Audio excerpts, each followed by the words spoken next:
आप लोग बताइए, आप सभी छात्र छात्राएं जो पढ़ाई कर रहे हैं, अगर आपसे पूछा जाए कि आप कौन से लिपि में पढ़ाई कर रहे हैं या आप जो किताब पढ़ रहे हैं वह कौन सा लिपि में लिखा गया है, अभी तक जो आप लोग पढ़ाई कर रहे हैं, तो आप लोग सभी आदमी जानते हैं क्या लिपि का नाम लीजिएगा? देवनागरी लिपि। कौन सा लिपि नाम लीजिएगा? नाम कौन लिपि का नाम लीजिएगा? देवनागरी लिपि। एकदम ये सही बात है।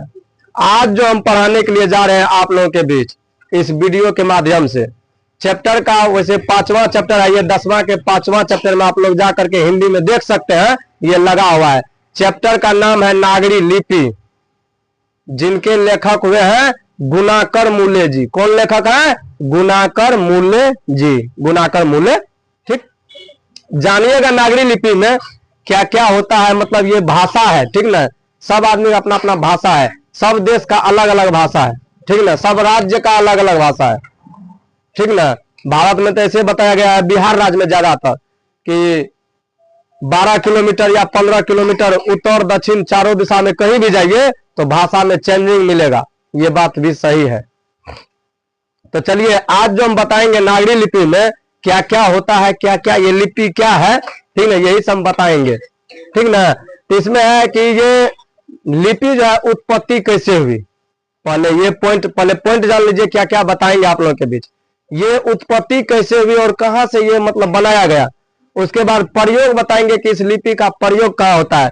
उसके बाद विशेषता बताएंगे कि इस लिपि का विशेषता क्या है। और उसके बाद इसका इतिहास बताएंगे कि ये लिपि कहां से लिया गया है। और उसके बाद इसका निष्कर्ष बताएंगे कि इस लिपि को पढ़ने से या लिखने से क्या फायदा होता है, ठीक ना।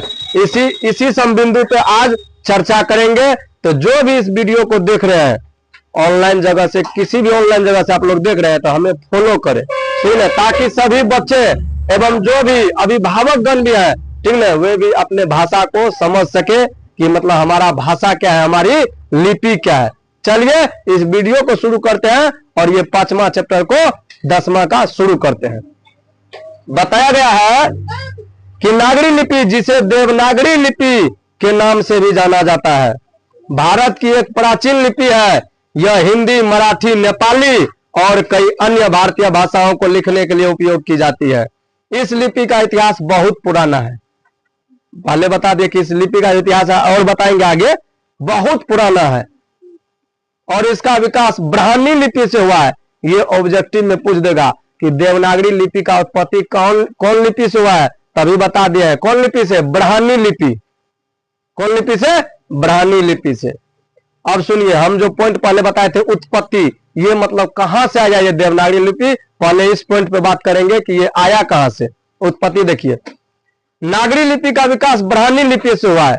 यही हुआ इसका उत्पत्ति कि ब्राह्मी लिपि से इसका मतलब उत्पत्ति हुआ है। ऐसे उत्पत्ति को क्या कहते हैं जानते हैं? दूसरे अर्थ में समझ लीजिए तो जन्म। ब्राह्मी लिपि से इसका जन्म हुआ है। किसका? देवनागरी लिपि का या नागरी लिपि, वही हुआ है। प्रयोग, उसके बाद हम बताए थे कि प्रयोग पाएंगे। प्रयोग में सुनिए, यह हिंदी, मराठी, नेपाली, कोंकणी और कई अन्य भारतीय भाषाओं को लिखने के लिए उपयोग की जाती है। अभी बताए ना कि नेपाली, भारतीय, ठीक ना, ये सब सभी जगह कौन लिपि चल रहा है? देवनागरी लिपि ही चल रहा है। उसके बाद उत्पत्ति के बाद ये प्रयोग बता दिए। अब बताएंगे विशेषता, क्या है इस लिपि का विशेषता। नागरी लिपि में प्रत्येक अक्षर एक विशिष्ट ध्वनि होती है। यह एक वैज्ञानिक लिपि है जिसमें प्रत्येक ध्वनि के लिए एक अलग अक्षर होता है। नागरी लिपि में अक्षरों को लिखने के लिए क्षैतिज रेखा का, ऐसे समझ लीजिए, उपयोग किया जाता है। यह नागरी लिपि की विशेषता हुई। अब उसके बाद जो पॉइंट है, इसका इतिहास बताएंगे कि इसका इतिहास क्या है, कहां से ये आया लिपि, कैसे कैसे करके आया। नागरी लिपि का इतिहास बहुत पुराना है। इसका उल्लेख प्राचीन भारतीय ग्रंथों में मिलता है। प्राचीन मीन्स पहले क्या होता है ये जान लीजिए आप लोग। प्राचीन मीन्स होता है बहुत पुराना या पुराना। आधुनिक मीन्स क्या होता है ये जान लीजिए। आधुनिक मीन्स होता है नया, ठीक ना। तो यही हुआ, प्राचीन इतिहास से इसका उल्लेख मिल रहा है। किसका? देवनागरी लिपि का। 8वीं से 11वीं सदी। अभी अपना लोग कौन सदी में जी रहे हैं? 20वीं सदी। अब सोचिए कि 8वीं सदी का बात है, कितना दिन हो गया, अभी 20वीं सदी में जी रहे हैं, तब न कर रहे हैं 2020-25, 27 2000 जब करते तो 20वीं सदी है। नागरी लिपि पूरे भारत में व्यापक रूप से उपयोग की जाती है। 1000 ईस्वी के आसपास मालवा क्षेत्र में नागर लिपि का उपयोग किया जाता था। विक्रमादित्य के समय पटना में देवनागरी लिपि का प्रयोग मिलता था। 754 ईस्वी में राष्ट्रवाद राजा दंती दुर्ग का दानपत्र नागरी लिपि में प्राप्त हुआ था। 850 ईस्वी में जैन गणितज्ञ महावीराचार्य ने गणित सार संग्रह की रचना नागरी लिपि में की थी। अब समझ लीजिए 750 ईस्वी कब हुआ, 850 ईस्वी कब हुआ, अभी क्या है 2025 चल रहा है, बताइए कब है 750, कहां गया वो ईस्वी, कहां गए वे आदमी। ठीक है, उसी समय से ये चल रहा है देवनागरी लिपि। इसी में बोल रहा है कि ये सब प्राचीन ग्रंथ में मिलता है ये सब लिपि पढ़ने को, ठीक ना। और लिखा गया जो देखा गया ना आदमी के द्वारा, तो ये लिखा जो गया था देवनागरी लिपि में ही लिखा गया था। अब समझ लीजिए इसका इतिहास जान गए। अब आप जान लीजिए इसका निष्कर्ष क्या हुआ, हम इसको पढ़ करके क्या मतलब क्या हासिल करते हैं, क्या इसका फायदा है, समझ लीजिए।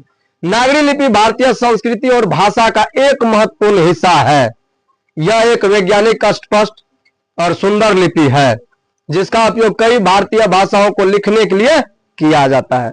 किया नहीं जाता है, किया जा रहा है, इसे समझ लीजिए। जो भी अभी अपना लोग किताब पढ़ रहे हैं ना, जो भी छात्र छात्राएं आप लोग किताब पढ़ते हैं, ठीक ना, सभी जो भाषा लिखा हुआ है सब कौन लिपि में लिखा हुआ है, देवनागरी लिपि में।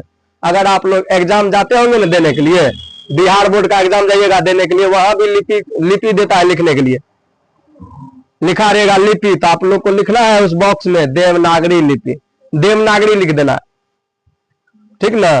तो आप समझ लीजिए कि लिपि अपना जो अपना लोग का किताब कौन लिपि में बन रहा है, देवनागरी लिपि में। बोले ना भारत, नेपाल, ठीक ना, ये सब जो है और सब कई राज्य और देश है जहां पे देवनागरी लिपि ही प्रचलित है।